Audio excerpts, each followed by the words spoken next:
Subscribe करें और bell दबाएं ताकि कोई खबर रह न जाए।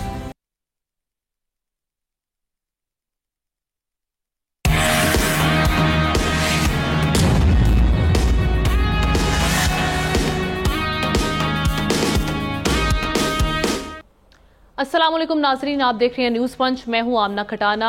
जिस तरह से हम मामलात देख रहे हैं, कल तक हम देख रहे थे जो हवाएं पीटीआई के खिलाफ थी, अब उन्हीं के लिए ताज़ा हवा का झोंका कहीं ना कहीं साबित हो रही हैं। जिस तरह से कोर्ट से रिलीफ आ रहा है बानी पीटीआई के लिए, तो नज़र ये आ रहा है कि मुस्तकबिल क्या होगा ये वक्त बताएगा। लेकिन अभी क्या सिचुएशन बन रही है। गुज़श्ता रोज़ पीटीआई रहनुमाओं ने मौलाना फजल रहमान से एक अहम मुलाकात की। उसके बाद एक न्यूज़ कॉन्फ्रेंस हुई जिसका नतीजा ये निकला कि मौलाना ने अपोजिशन इत्तेहाद तहरीक में शामिल होने के लिए तहरीक इंसाफ से गारंटी मांगी है। और मुज़ाकरात के हवाले से पूछे गए सवाल पर उन्होंने कहा कि किससे बात करें, वज़ीर आज़म, सदर या आर्मी चीफ से। उधर हमने देखा कि जिस तरह से रऊफ हसन साहब पर हमला हुआ, उस पर रिएक्शन आने का सिलसिला जारी है। राना सनाउल्लाह साहब ने रऊफ हसन पर हमले के रद्द-ए-अमल में ये कहा है कि जब बात ख्वाजा सराओं तक पहुंच गई है तो फिर सियासतदानों को बैठकर सोचना चाहिए। इसी तरह से हम देख रहे हैं कि दूसरी जानिब डॉक्टर यास्मिन राशिद, उनकी तबीयत कल नासाज हुई, उन्हें हॉस्पिटलाइज किया गया और उस पर ये कहा जा रहा है कि जी बानी पीटीआई सख्त इस वक्त बरहम हैं।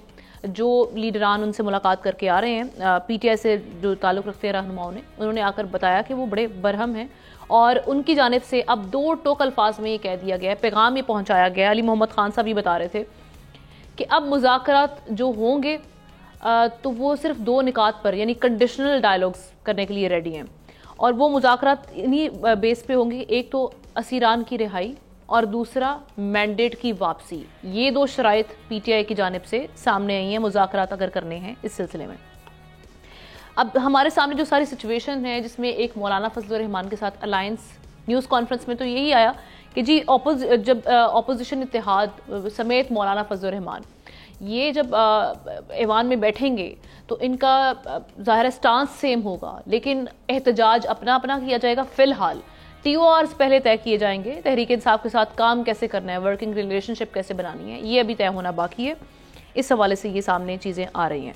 सारी सिचुएशन में जहाँ पर हम ये देख रहे हैं सियासत, वहाँ पर जिस तरह से पीपल्स पार्टी और मुस्लिम लीग नून की बात की जाए जो कि इस वक्त हुकूमत में बैठे हैं, लेकिन पीपल्स पार्टी की एक आइनी जो जिस तरह से सिचुएशन है, आइनी ओहदे उन्होंने संभाले हुए हैं, तो पंजाब के उमूर पर ताल्लुकात की ख़राबी की खबरें आ रही हैं और ये कहा जा रहा है कि मुस्लिम लीग नून बलदियाती इंतखाबात पंजाब में रवां साल करवाने में इंटरेस्टेड नहीं है। इस पर तहफ़्फ़ुज़ात है पीपल्स पार्टी को और दीगर मामलात वो PP क़यादत को पहुँचा दिए गए हैं। सारी सिचुएशन पर बात करते हैं, सियासत क्या रुख इख्तियार कर रही है और आने वाले दिनों में क्या होगा। नज़ीर लगारी साहब कराची स्टूडियो से हमारे साथ हैं। एहतशामुल हक साहब इस्लामाबाद स्टूडियो से हैं। असद निज़ामी लाहौर से हमें ज्वाइन करें, लाहौर स्टूडियो से। ज़ाहिर शाह शराजी वीडियो लिंक के जरिए पेशावर से हमारा साथ दे रहे हैं। आप तमाम का बेहद शुक्रिया।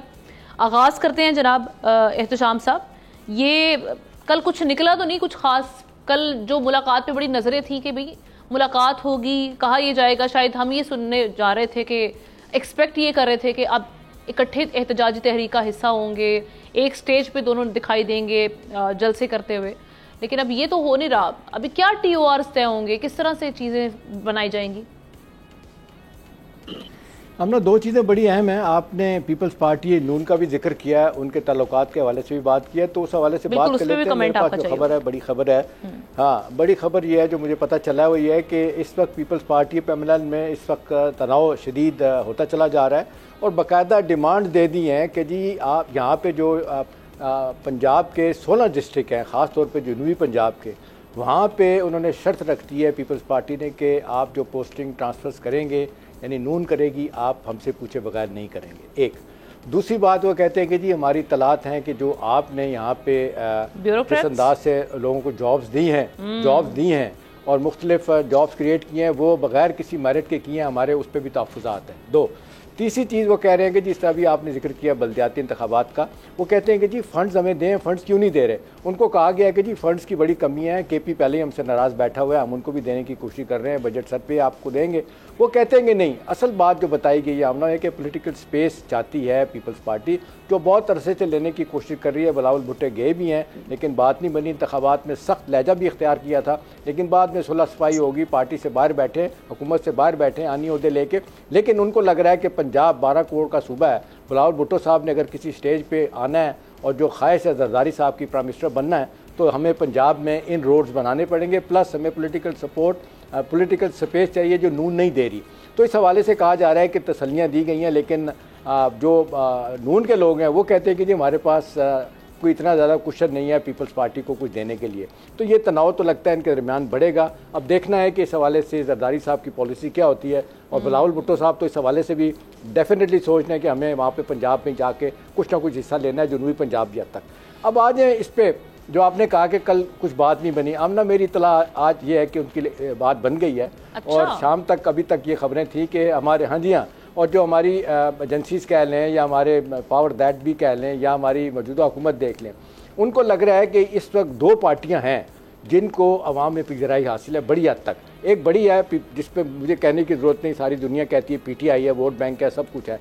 दूसरी तरफ मौलाना फजल रहमान अगरचे इलेक्शन हारे हैं या हराए गए हैं, उनका इस लिहाज से बड़ा क्लाउट है कि वो आज भी जलसा जुलूस करना चाहें, तहरीक चलाना चाहें तो वो चला सकते हैं। तो इस हवाले से इस्टेब्लिशमेंट भी हम देख रहे हैं कि वो भी जो कहना चाहिए किसी ना किसी तरीके से ख़तरा महसूस कर रही है, उससे ज़्यादा हुकूमत महसूस कर रही है कि भाई अभी इलेक्शन हुए हैं फरवरी के, बैन लोगों ने कहा था जी 2 साल चलेगी, 2.5 साल चली थी, ये तो साल भी चलती है, हुकूमत नज़र नहीं आ रही। तो अगर ये हो गया कि ये सड़कों पर आ गए, अब ये एजेंडा छुपाया जा रहा है। जो हमारी इतलात हैं, जो फजल रहमान साहब की शर्तें हैं, उनमें बड़ी शर्त यह है कि आप मुझे इन राइटिंग लिख के देंगे कि ये डीजल और ये फलां बातें आज की बात नहीं करेंगे। और उन्होंने कहा मैं यहूदी जो कहता रहा हूँ मैं नहीं कहूँगा। तो मुझे लगता है उनकी बातें आज अब तक छुपाई गई हैं, प्रेस कॉन्फ्रेंस में नहीं बता रहे, लेकिन ब्रॉडर अंडरस्टैंडिंग हो गई है कि किसी स्टेज पे ग्रैंड अलायंस बना के हम मूवमेंट चलाएंगे, उसके लिए हुकूमत परेशान नजर आ रही है। This is great. लगारी साहब, यही एक तो 2 निकात जो सामने रखे गए हैं, मुज़ाकरात की कंडीशनल कर दिया गया है, असीरान की रिहाई, और दूसरा ये वाली बात आ जाती है कि मैंडेट की वापसी, ये कितने आपको काबिल अमल लग रहे हैं?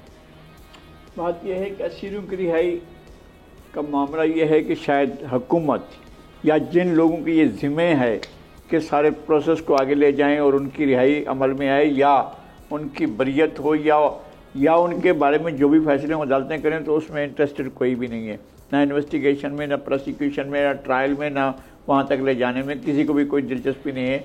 अब तक 9 मई के मुलजमान के ख़िलाफ़ सैकड़ों गिरफ्तार हुए, लेकिन उनके पास कितने लोग हैं जिनके चालान पेश हुए हैं या जिनको पंजर पर फर्ज जुर्म आयद की गई है। एक बात तो ये है।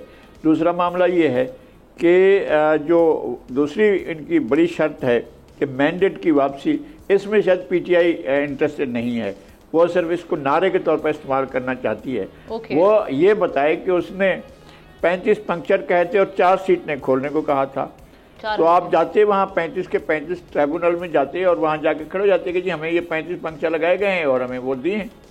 ट्राइब्यूनल में नहीं गए थे। 27 इन्होंने दरख्वास्तें दी हुई हैं जो हमारी इतलात हैं ट्राइब्यूनल्स में। आप सीटें कह रहे हैं कि हमारी 80-90 सीटें चोरी हो गई हैं, और आपके पास कितनी पिटीशन जो हैं आपने ट्राइब्यूनल में वो की हैं, दायर की हैं। आपको जिन नतायज के खिलाफ एहतजाज करना है या जिन नतायज को समझते हैं कि आपके वोट चोरी हो गए, तो आपने पिटीशनें कितनी दायर की हैं। कम से कम कोई चीज़ लोगों को बताने के लिए तो हो, जनाब देखें इतनी हमारी सीटें गई हैं, इतनी हमने पिटीशन दायर वो की हैं, और इस पर आप पब्लिक प्रेशर बनाते हो जनाब हमारी तो पिटीशन को सुनाई नहीं जा रहा है, हमारी बात ही नहीं की जा रही है। तो इसमें PTI इंटरेस्टेड नहीं है कि उसकी जो है, अगर ये जो सीरान है इनको रिलीज कर दिया जाए तो इस पे मुज़ाकरात हो जाएंगे, वो रिलीफ चाह रहे हैं ये वाला, उसके बाद ये चाह रहे हैं। मेरे ख्याल में सबसे बड़ी बात तो यही होगी कि बानी PTI को रिहा किया जाए, उनकी सबसे बड़ा डिमांड तो यही हो सकता है। और उस सिलसिले में जो डील और ढील के सिलसिले जारी हैं किसी न किसी तरफ से, कहीं ना कहीं से, जो हमें कुछ कुश्तियाँ और नूरा कुश्तियाँ नज़र आ रही हैं, किसी इधर भी और उधर भी, अंदर भी और बाहर भी, उनका भी जल्द भांडा फूटने वाला है कि ये कहाँ से चली थी, फलां कुश्ती का मैनेजर कौन था, फलां कुश्ती का जो है वो ठेका किसके पास था, फलां कुश्ती किसने किसके दरमियान करानी थी। ये सारा कुछ जो है अभी बहुत जल्दी खुल जाएगा और भरम खुल जाएगा जालिम तेरी कामत की दराजी का, अगर तुराए पेचो खम से पेचो खम निकले, और मेरा ख्याल है कि सामने आ जाएंगी चीज़ें। ठीक है, चलें जी। शाह साहब, 2 मामलात जिस तरह से, एक तो हम जो रिलेशनशिप, वर्किंग रिलेशनशिप पे असरात पड़ रहे हैं बल्दियाती इंतखाबात को लेकर, पीपल्स पार्टी और मुस्लिम लीग नून के जो खबरें आ रही हैं कि जो बड़े तहफ़्फ़ुज़ात हैं और ये आगे पहुँचाती है, और दूसरा ये कि मुज़ाकरात की जो शर्त रखी गई है, इसको किस तरह से देख रहे हैं? ये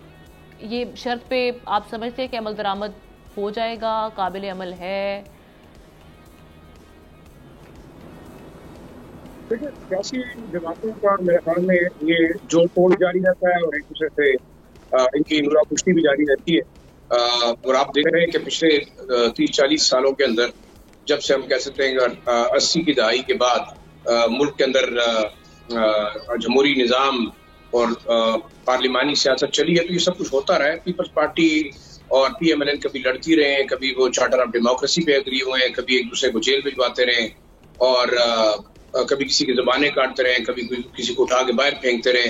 ये तमाम चीजें होती रही हैं। मेरे ख्याल में देखिए, सियासतदान अपने कार्ड्स खेलते हैं और इसमें कोई बुराई नहीं है कि अगर इस वक्त अपोजिशन की जमातें आपस में मिलकर टफ टाइम देना चाहती हैं, चाहे वो मौलाना फजल रहमान हो, चाहे वो तहरीक इंसाफ हो, सुन्नी इत्तेहाद हो या बाकी ऐसी जमातें, उनका हक बनता है।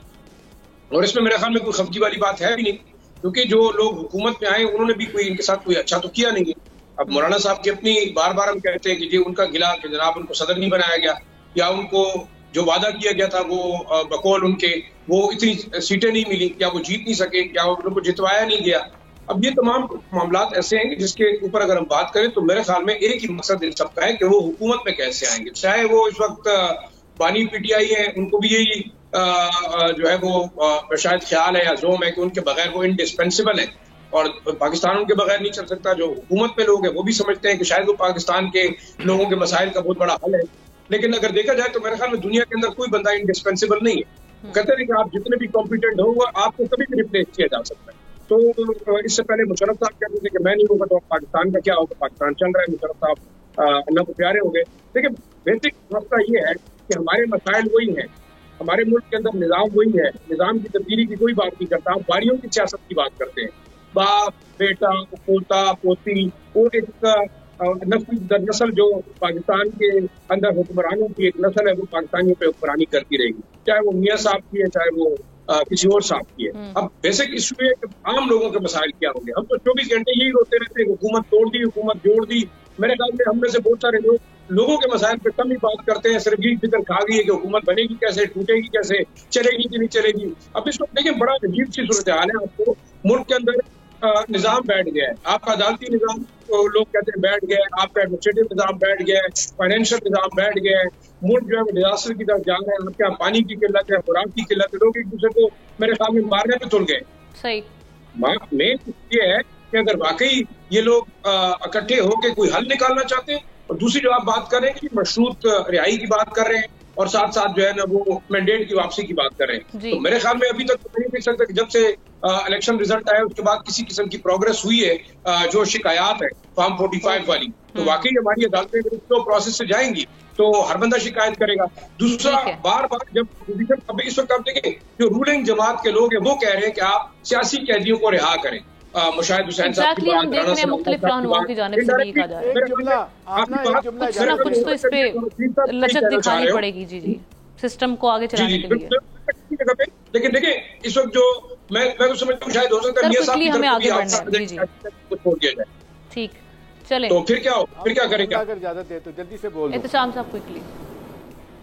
जी, हम ना एक और बात बताना भूल गया आपको कि जो नून वाले बता रहे हैं वो कह रहे हैं कि हम नहीं चाहते कि पीपल्स पार्टी के साथ हमारे रास्ते जुदा हों। उनको ज़्यादा फिक्र इस बात की है कि बजट से पहले वो कहते हैं हम कोशिश करेंगे एक और भरपूर कि पीपल्स पार्टी को काबीना में ले आए। अगर नहीं लेके आते तो उनका खदशा है उनको कन्विंस किया जाए, ना किया तो कहते हैं कि बजट के मौके पे ये हमें टफ टाइम देंगे और हमें ब्लैकमेल करके बहुत कुछ हासिल करेंगे। लिहाजा हम चाहते हैं बजट से पहले इनको काबीना का हिस्सा बना। आपने मेरा बिल्कुल यही मेरा पॉइंट छीन लिया। मैं बिल्कुल असद साहब के पास यही पॉइंट लेके जा रही थी कि वो PMLN जो ये चाह रही थी कि हम हमारे साथ मिल के बजट, ऑब्वियसली एक मुश्किल एक चैलेंज होगा सूरत हाल बजट को लेकर चलना, आवाम के सामने रखना, तो उसमें वो चाह रहे थे कि जी पीपल्स पार्टी को ऑन बोर्ड लिया जाए, काबीना का हिस्सा बनाया जाए। लेकिन इससे तो पहले ताल्लुकात हम देख रहे हैं कि बिगड़ रहे हैं। और दूसरी जानिब एक और बड़ा चैलेंज कि मौलाना और तहरीक इंसाफ का जो इत्तेहाद एक बनता हुआ दिखाई दे रहा है, जो वहाँ पे बर्फ़ पिघल रही है। कितने बड़े चैलेंजिंग आपको नजर आ रहे हैं ये जो इशूज़ अब सामने आ चुके हैं? असद, आने वाले दिन कितने मुश्किल हैं इस हुकूमत के लिए? जी, हुकूमत के लिए तो मेरे ख्याल में 10 फरवरी के बाद से ही सारा मामला जो था वो ज़रा मुश्किल होना शुरू हो गया था। आप देखें, आप 2 अलायंसेस की बात हो रही है, एक मौलाना साहब और तहरीक इंसाफ की, जिसके ऊपर मैं थोड़ी देर में आता हूँ। लेकिन ये पीपल्स पार्टी और नून लीग का जो अलायंस है, अगर सिर्फ पंजाब की हद तक बात की जाए तो बल्दियाती जो इंतखाबात और बाकी चीज़ों के ऊपर तो बहस हो रही है। जो ये डेफेमेशन ऑर्डिनेंस लेकर आ रहे हैं, उसमें भी पीपल्स पार्टी ऑन बोर्ड नहीं है। डेफेमेशन जो ऑर्डिनेंस है उसके ऊपर तो जो यूसुफ रज़ा गिलानी साहब के साहबजादे हैं, उनका बड़ा सख्त बयान है कि एक तो वो डे ऑफ वोटिंग पे उनकी सीनियर लीडरशिप पीपल्स पार्टी ने कहा गया था कि आपने नहीं जाना, और वो नहीं गए, नंबर 1। नंबर 2, उन्होंने कहा जब ये डेफेमेशन ऑर्डिनेंस नया ला रहे थे तो पीपल्स पार्टी को इसके अंदर ऑन बोर्ड नहीं लिया गया। ये पंजाब की हद तक बात है, जहाँ पे नून लीग के पास नंबर्स हैं तो वो प्रॉब्ली इस चीज़ को पास करवा लेंगे, और उस कानून की उस जो ट्राइब्यूनल्स हैं जो 180 दिन में ये डेफेमेशन के केसेस जो हैं उनको फारग किया करेंगे, उसकी अपनी एक बहस है, वो हम यहाँ पे रहने देते हैं। बट यहाँ पे ये एक मसला है, इसके अलावा और मसले हैं। दूसरी अलायंस की आपने बात की, जो तहरीक इंसाफ और मौलाना साहब का होने को जा रहा है या हो गया है, तो ये तो मेरे ख्याल में बहुत पहले हो जाना चाहिए था। ये नो ब्रेनर था पीटीआई के लिए, इनको कर लेना चाहिए था कि मौलाना साहब तो पहले भी कह रहे थे, और अब चूंकि ये होने को जा रहा है तो पीटीआई के पास एक स्ट्रॉन्ग फोर्स तो मौजूद होगी, जिसके तहत वो अगर एहतजाज की हद तक बात हो रही है तो वो भी सक्सेसफुली शायद कर पाएँ। वो एक अलग बात है कि उनको वो करने देता है नहीं करने देता, वो हमने माजी में भी देखा, मुश्किल हो जाता है। तीसरा, आपने अपनी इंट्रो के अंदर जो जिक्र किया था रऊफ हसन साहब का जी, कि उनके ऊपर जो अटैक हुआ है, तो एक तो उसकी मजम्मत करनी चाहिए डेफिनेटली, और लेकिन मसला ये है कि अब ये चीज़ जो है, जो ख्वाजा सरा कम्युनिटी को इसके अंदर इल्ज़ाम ठहराया जा रहा है उनके ऊपर कि ये उनकी तरफ से परपेट्रेट की जा रही है चीज़, तो इसके अंदर अगर आप सोशल मीडिया की हद तक देखें तो बहुत अजीब अजीब बातें हो रही हैं कि ये असल में वो है ही नहीं, उस ग्रुप का हिस्सा नहीं है, वो उनको धकेला जा रहा है सारी चीज़ के अंदर, शायद वो ही है। तो इसके ऊपर बड़ी एक क्रूशल किस्म की इन्वेस्टिगेशन करनी चाहिए। राना सलोना साहब का जो बयान है उसके अंदर थोड़ा तंज का भी मुझे एलिमेंट नजर आया, लेकिन आई थिंक इस चीज़ को सीरियसली लेना चाहिए कि अगर तो ऐसी चीज़ें होना शुरू की, ये एक आइसोलेटेड वाकया नहीं है रऊफ हसन साहब का, आप पिछले 2-3 हफ्तों से देखें तो ये बिल्डअप हो रहा है। उसके अलावा सहाफ़ती कम्युनिटी के अंदर से भी 2 और लोग हैं जिनके ऊपर अटैक हुआ है, वो आया इतना डिस्कस नहीं हुआ, वो भी सिमिलर अटैक्स हुए हैं। और उसके अलावा कल के रोज़ या परसों के रोज़ रादर लाहौर के अंदर ठोकर न्याज़ बेग पे भी एक वाक़या इस किस्म का हुआ है। तो ये मामला जो है ये इतना ब्लैक एंड वाइट नहीं है जितना बताया जा रहा है। लास्टली मैं कहना चाहूँगा नून लीग और पीपल्स पार्टी की हद तक, ये मैंने जब से मैं सहाफ़त कर रहा हूँ, मैंने पहली दफ़ा देखा है कि एक ऐसी गवर्नमेंट पावर के अंदर है जो जब से गवर्नमेंट में आई है, इत्तेहादी हुकूमत है हालांकि, लेकिन जो अपने इत्तेहादी हैं उनके सामने प्लेट में वजारतें लेके जा रहे हैं कि जी आप प्लीज को वजारत ले लें, और वो नहीं लेना चाह रहे। वो क्यों नहीं लेना चाह रहे? सर मुश्किल हालात है ना, पता है कि अकेले थोड़ी फेस करने हैं जो भी इस किस्म की। जी आपके सवाल का असल जवाब यही है कि उन पीपल्स पार्टी ने ये चीज़ रियलाइज बहुत पहले कर ली थी, जो नून लीग शायद अभी करने को जा रही है, कि ये मामला जो है जितने सीधे हैं उतने सीधे हैं नहीं, जिनके मुश्किलात का सामना करना पड़ेगा। और peoples party does not want any part in it. और आपको पंजाब की एक बात हमें थोड़ा सा के अंदर मैं कतरा कलामी की माजरत चाहता हूँ। मुझे एक बात बहुत साफ नजर आ रही है कि जिस तरह से नून लीग हुकूमत जो है सराइकी बेल्ट के साथ सौतेलेपन का मुजाहरा कर रही है, वो तो पीपल्स पार्टी का फिर कल पीटीआई भी इस पर चीखेगी, सब चीखेंगे। सराइकी बेल्ट के साथ जो कुछ हुआ है, पहले ये डिप्टी कमिश्नर ने ऐलान किया कि हम फलां दिन जो है छुट्टी कर रहे हैं किसी खास इवेंट के मौके पर, कि जी वो फलां बावल खां सादिक मोहम्मद अब्बासी के वो कर रहे हैं, छुट्टी मनसूख कर दी गई। और ये बात कोई नहीं है कि जी किसी के दिन मनाना चाहिए नहीं मनाना चाहिए, लेकिन वो सिर्फ ये शो करनी चाहिए अगर आपके पास कोई अलामतें हैं तो हम उन अलामतों को नहीं मानते हैं। अगर आप सराइकी सूबे की बात करेंगे तो हम ये बात सुनेंगे नहीं, अगर आप सराइकी के तौर पर कोई चीज़ मांगेंगे तो हम सुनेंगे नहीं। ये लाहौर की तरफ से एक सख्त मैसेज है। और जहाँ वहाँ जो ट्रांसफ़र पोस्टिंग हो रही है उसमें लोगों के मसाइल को सामने नहीं रखा जा रहा है। जो साउथ पंजाब सेक्रेटरीट बनाया गया था उसको बंद कर दिया गया है, ताकत के मराकज़ वापस तख्त लाहौर में चले गए हैं, लोग परेशान हैं इस बात से।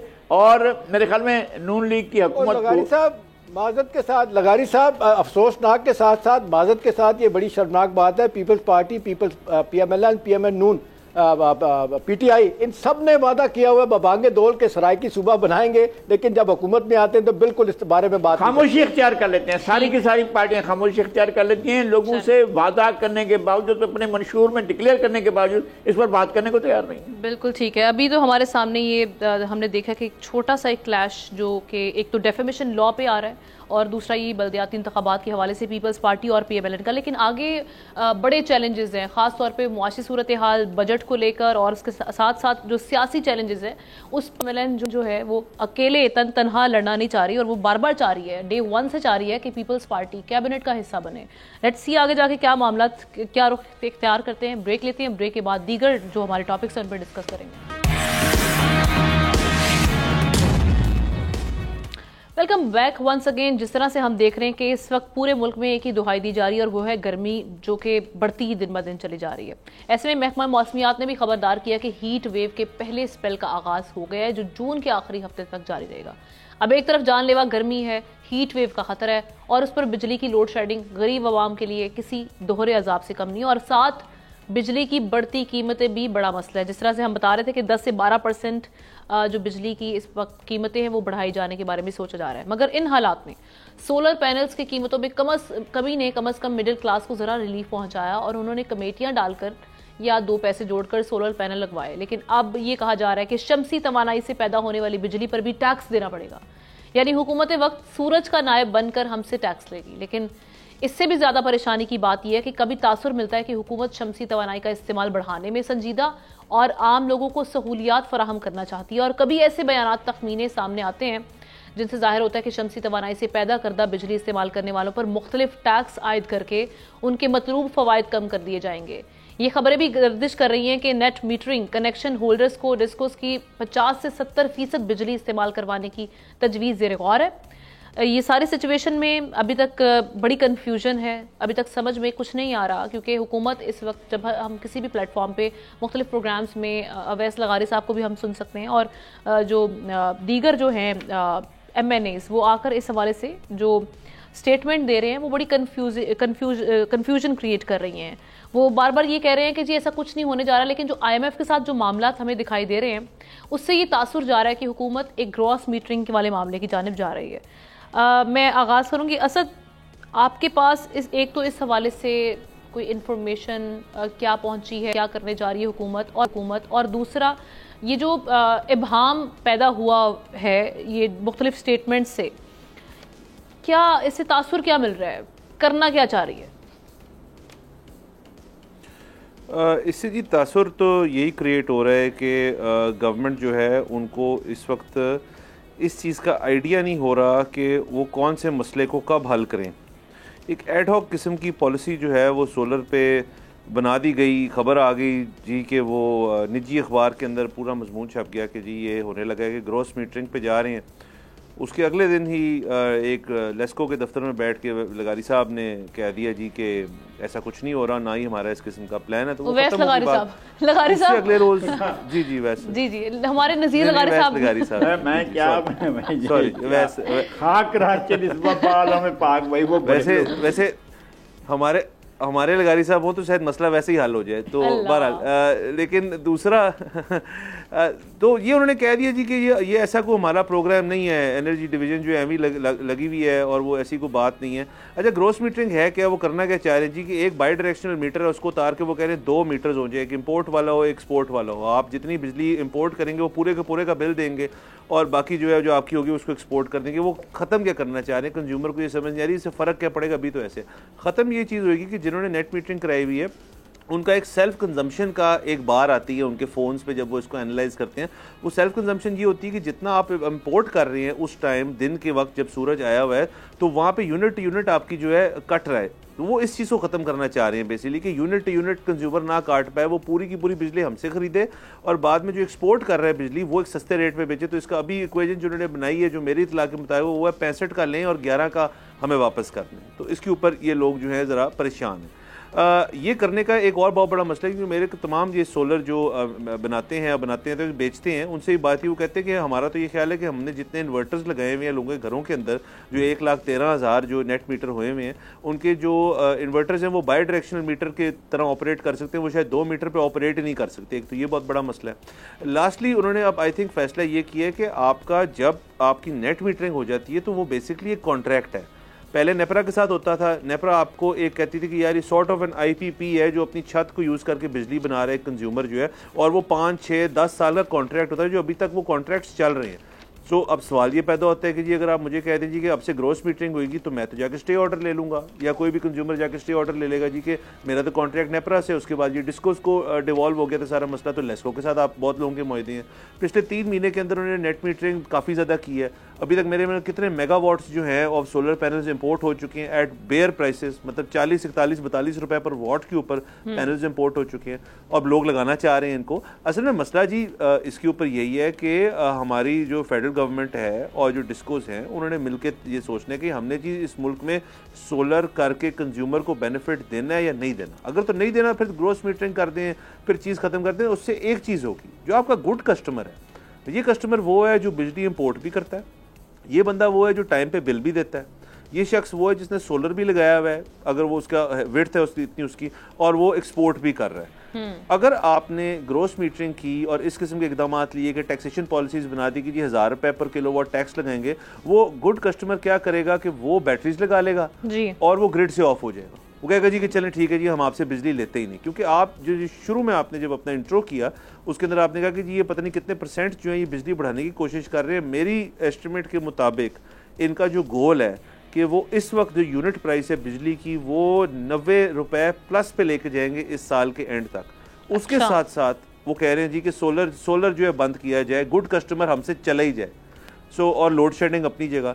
सो ये एक बिल्कुल एडहॉक किस्म की पॉलिसीज चल रही हैं जो दिन ब दिन जो है एनर्जी मिनिस्टर कुछ और कह रहे हैं, पावर डिवीजन कुछ और कह रही है, और यहाँ पे कोई बात समझ नहीं आ रही को करने को क्या है। इनको चाहिए कि इस सिर्फ एनर्जी के मसले में नहीं, तमाम चीज़ों पे थोड़ी सी क्लैरिटी दे दें कि जी क्या होने को जा रहा है। आज के दिन जिस बंदे ने 41-40 रुपए पर वॉट पे सोलर उठा के घर पे लगाना है वो अब डिमोरलाइज हो जाएगा जी। जिन्होंने लगा लिया उनका क्या बनेगा, ये भी एक सवाल अपनी जगह पर है ना। शाह साहब पहले फॉस्टर करते उनका कुछ नहीं हो, नहीं जिन्होंने लगा लिया है, जिन्होंने लगा लिया है उनका कॉन्ट्रैक्ट है इस गवर्नमेंट के साथ। अच्छा, उनका कॉन्ट्रैक्ट है, यानी आप कह रहे हैं उनको नुकसान नहीं होगा जो ऑलरेडी लगा चुके हैं?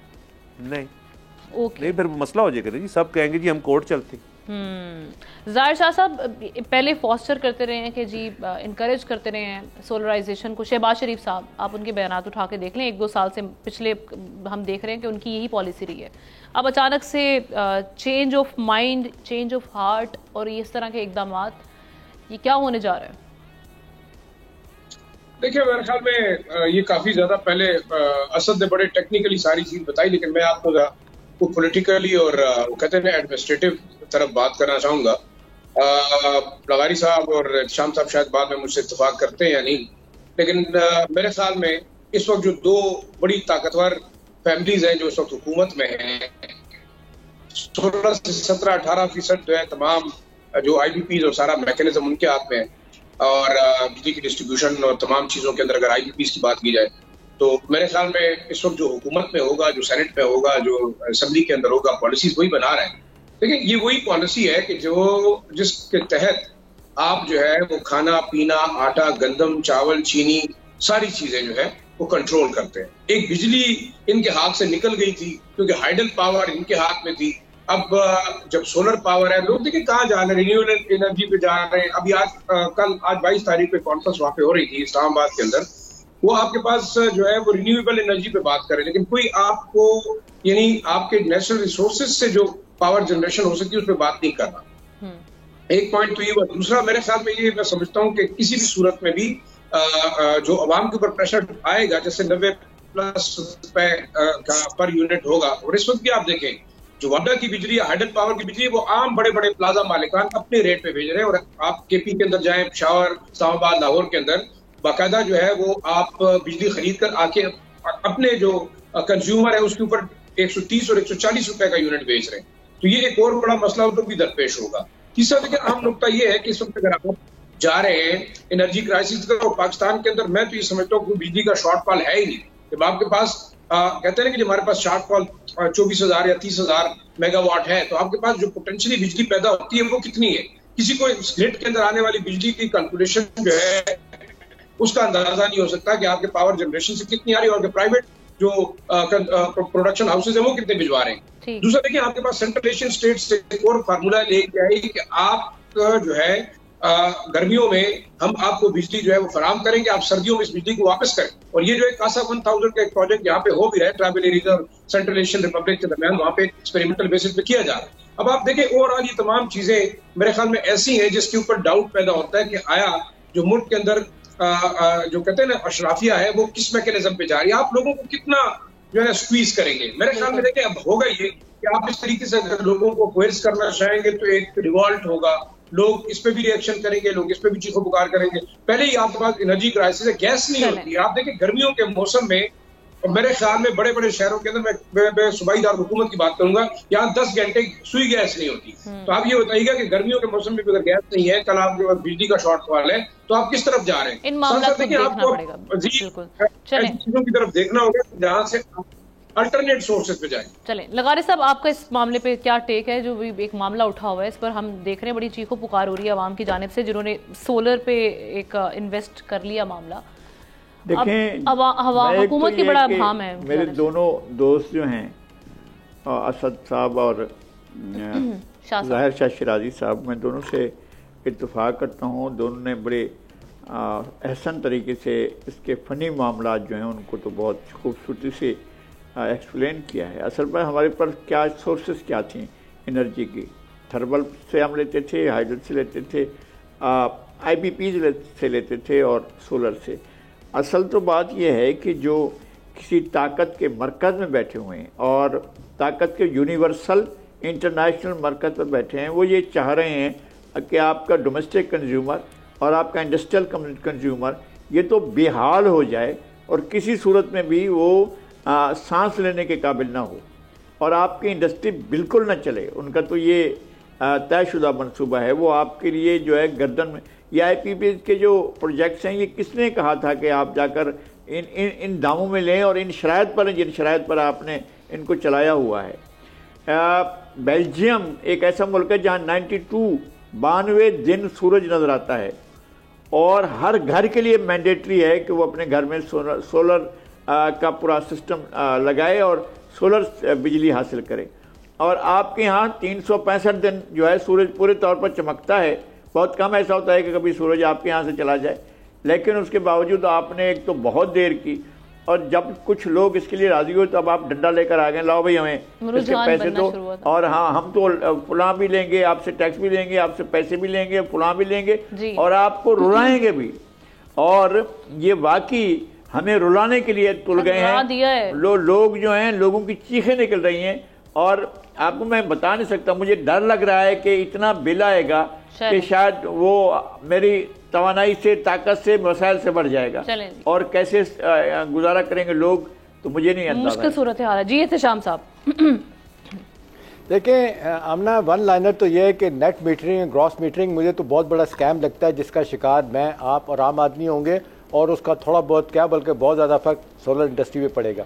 देखिए मुझे याद आ रहा है, जो अच्छी बात है मान लेनी चाहिए, बानी PTI के ज़माने में आखिरी 2 सालों में कंस्ट्रक्शन इंडस्ट्री को छूट दी गई थी टैक्स की और आपने देखा बिलियन ऑफ रुपीज़ की, डॉलर्स की कहना चाहिए कि वहाँ पे इन्वेस्टमेंट हुई थी। 35 एलाइड एजेंसीज उनको फ़ायदा हुआ था और मुल्क में एक धड़ाधड़ पैसा आया था, इन्वेस्टमेंट हुई थी और उसका डेफिनेटली हुकूमत को भी रिवार्ड मिला। कई हवालों से टैक्सेस जो इनडायरेक्ट मिलने थे उनको मिले थे।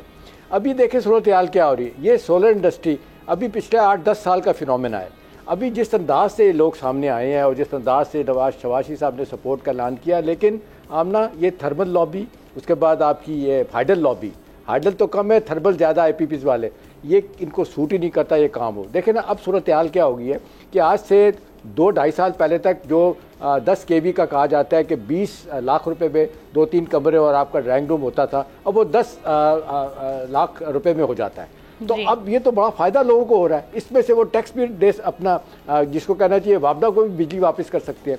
लेकिन ये देखें क्रिमिनल माइंडसेट है हमारी जिनकोस, डिस्कोस का और वापडा का। अभी कितना जुल्म है आमना कि तो अभी चंद दिन पहले की बात है कि 10% बिजली कम इस्तेमाल हुई, लोगों ने इसलिए कम की कि महंगी हो गई है। वापडा ने उस पर भी 35 अरब रुपये पे डाका डाला कि जी और बिजली बढ़ा दी जाए 2 रुपये कुछ करके।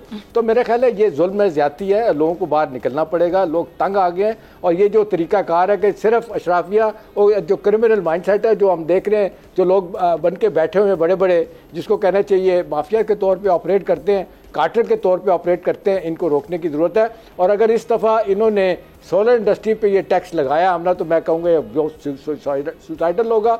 और ये थोड़ा बहुत जो रिलीफ आप मैं जिस तरह सब बात कहते हैं, लेकिन अभी मान भी नहीं रहे ना, अभी तो मान नहीं रहे, अभी तो ओन ही नहीं कर रहे कि ये चीज़ होने वाली है। लेकिन IMF के साथ जो डिस्कशन है, उससे जो खबरें बाहर आ रही हैं वो बता रही हैं कि भाई ये ऐसा कुछ करने वाले हैं जिसपे पैनिकिंग सिचुएशन होगी। वो लोग जो सोलर लगाने के लिए इंटरेस्टेड थे, देखिए आमना, मैं आपको ये खबर दे सकता हूँ कि मैं आपको खबर दे सकता हूँ कि IMF की दिलचस्पी किसी चीज़ में नहीं है कि आपको फ़ायदा हो, मुझे फ़ायदा हो, सोलर को फ़ायदा हो। एनर्जी वाले वो कहते हैं कि जी आपका टैक्स नेट बढ़ना चाहिए, आप जो पैसा हमसे ले रहे हैं वापस कैसे करेंगे, आप जैसे मर्जी करें, लोगों की जेबों से पैसा निकलवाएं, चाहे कोई मर रहा है कोई जी रहा है, उन्हें इस बात की कोई परवाह नहीं। $8 बिलियन का उनका कर्जा है और $30 बिलियन जो है ना वो हमारा चीन का कर्जा है। हमारी तो जड़ों में ये सारे लोग बैठ गए। अब देखना है कि मेथड टू द मैडनेस हुकूमतों को जो करने की तो वो क्या कर रहे हैं। हुकूमत चाहती है कि लोग जो इतने बुरे तरीके से पिस रहे हैं उनको कैसे बचाना है। मेरा ख्याल है आने वाले दिन बड़े सख्त लग रहे हैं, बड़े सख्त नजर आ रहे हैं। बिल्कुल ऐसा ही है। अभी जो सारी सिचुएशन बनी हुई है, तमाम पैनलिस्ट का मैं शुक्रिया अदा करूंगी। इसके साथ वक्त खत्म हुआ जाता है,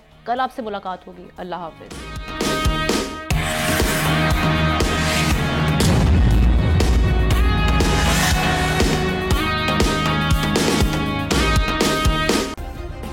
सब्सक्राइब करें और बेल दबाएं ताकि कोई खबर रह न जाए।